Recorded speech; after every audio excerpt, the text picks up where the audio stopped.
عارف بلي كلمة واحدة تقدر تلعب دور خطير في حياتك كاملة. ماشي مهارة معقدة، ماشي كتاب ديال 500 صفحة، ماشي تكوين غالي. كلمة قصيرة، جوج حروف صافي.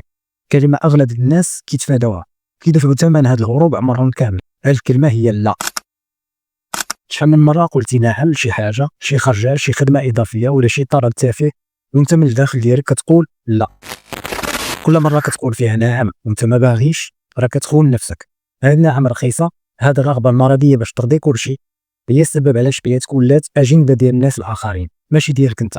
ملي كنكونوا صغار كيربيو فينا واحد الفكرة خطيرة: كون زوين، ما تقلق حتى واحد، ارضي الناس وقول نعم. مع الوقت نعم ما كتبقاش اختيار، كتولي عادة، ومن عادة كتولي قيد، ومن قيد كتولي شخصيتك ماشي ديالها. المشكل ماشي في نعم، المشكل في نعم اللي كتقولها وانت من الداخل ديالك باغي تقول لا. كل مرة كتقول فيها نعم لشي حاجة ما باليهاش، راك في الحقيقة كتقول لا لشي حاجة أخرى. لا لوقتك، لا لطاقتك، لا لراسك، وأحيانا لا لحياتك. خاص تفهم واحد القاعدة اقتصادية سميتها تكلفة الفرصة البديلة. وقتك هو أغلى عملة عندك وما كيرجعش. ملي كتقول نعم لشي حاجة تافهة، راك في ديك اللحظة كتقول لا للرياضة ديالك، لراحتك النفسية، للمشروع اللي يقدر يبدل حياتك. ما تبقاش تفرغ الوقت ديالك بحال هو شايط عليك. كل دقيقة كتعطيها لغيرك راه كتحرم راسك منها. واش هذاك الشخص ولا هذيك المهمة تستاهل التضحية؟ في الغالب لا. ولكن علاش كنخافوا نقولوا لا؟ هادشي ماشي ضعف شخصي، هادشي جاي من التطور البيولوجي ديالنا. زمان الا قلتي للقبيله ديالك لا كيجريو عليك وكتموت بواحد. دماغنا القديم برمج باش يحافظ على القبول الاجتماعي. ولكن حنا دابا في عصر مختلف، والرغبه المفرطه باش تكون ظريف ومحبوب عند كلشي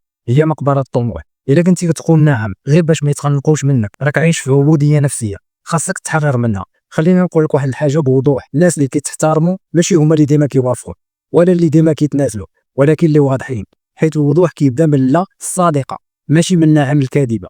الا ما قدرتيش تقول لا، غالبا الناس غيطلبوا اكثر، وما حدك قابل وراضي غيضغطوا اكثر وغيتجاوزوا اكثر. ماشي حيت هما خايبين، ولكن حيت انت ما رسمتيش الحدود ديالك. تسمعها مزيان: اللي كيذبح راسو على قبل الناس راه نادرا ما كيتحترم، واللي كيعرف فين يوقف هو اللي كيتحسب ليه الحساب. في علم النفس كاين واحد المفهوم سميتو استنزاف الطاقه النفسيه. كل مره كتفرض على راسك شي حاجه ما باغيهاش، كل التزام ما مقتنعش بيه، كيشرب من طاقتك شويه بشويه، حتى كتلقى راسك معصب، مضغوط، مطفي، وما عارفش علاش. والسبب بسيط: حيت ما كتقدرش تقول لا فاش كان خاصها تقال. بزاف ديال الناس كيكرهوا لا حيت كيربطوها بالانانيه، بالقساوه، بعدم الاحترام. الا شفتي الناس اللي مرتاحين نفسيا غادي تلقاهم غالبا ما كيبروش بزاف، ما كيعتذروش على حدودهم، كيقولوا لا بهدوء وكيمشيو في حالهم. حيت فهموا واحد القاعده ذهبيه: اللي ما كيحترمش لا ديالك عمره ما غادي يحترمك حتى الا قلتي 1000 نعم قبل. قوه لا كتبرز بزاف في العلاقات، في الخدمه، وفي ضغط المجتمع. في العلاقات لا كتحميك من الاستنزاف، من دور المرتبط، من انك تحمل مشاكل ماشي ديالك. في الخدمه لا كتحمي وقتك، تركيزك، وقيمتك. وفي المجتمع لا كتعفقك من المقارنات ومن عيشه سيناريو ما كتبتيش نتايا. والمفارقه العجيبه: كل ما احترمتي لا ديالك كل ما زاد احترام الناس ليك، حتى الا ما عجبهمش الحال في الاول. حيت الحدود الواضحه كتخلق الامان، والامان كيولد الاحترام. بزاف ديال الناس ديما موجودين في خدمه الاخرين او كيشدوا خدمه الاخرين على حساب صحتهم واعصابهم، كيقولوا ماشي مشكل. النتيجه اول ما كيرفضوا كيوليو خايبين وما كيتزادهم غير الارهاق ولا الاكتئاب. كيتقلقوا كيقولوا خاصني نصبر اكثر. لا، الغلط انك عمرك قلتي لا.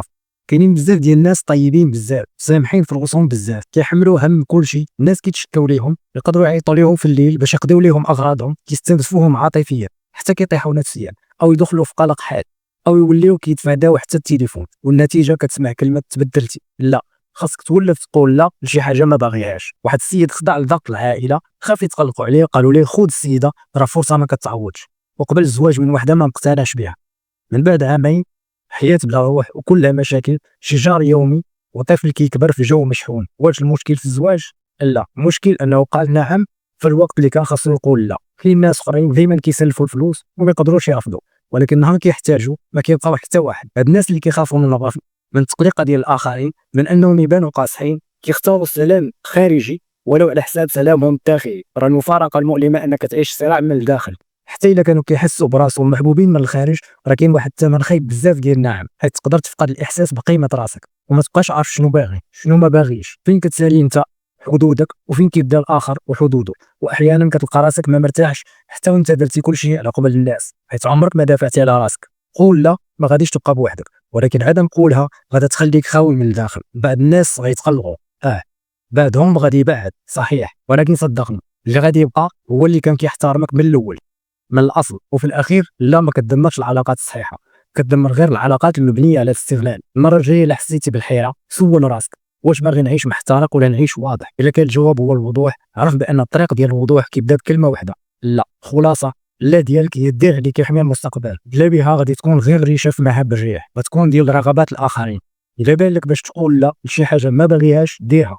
وقف مع راسك وقول لا بادب وحزم وبشجاعه، وشوف الاحساس بالقوه اللي غادي يجيك من بعدها. اشترك في القناه الا بغيتي تبني شخصيه ما كتعش، وكتب لي في التعليقات وقتي ميكي. وتذكر دايما باش تقول نعم كبيره على حياتك واحلامك، خاصك تكون مستعد تقول بزاف ديال لا للصداع اللي داير بيك. نشوفكم في الفيديو الجاي.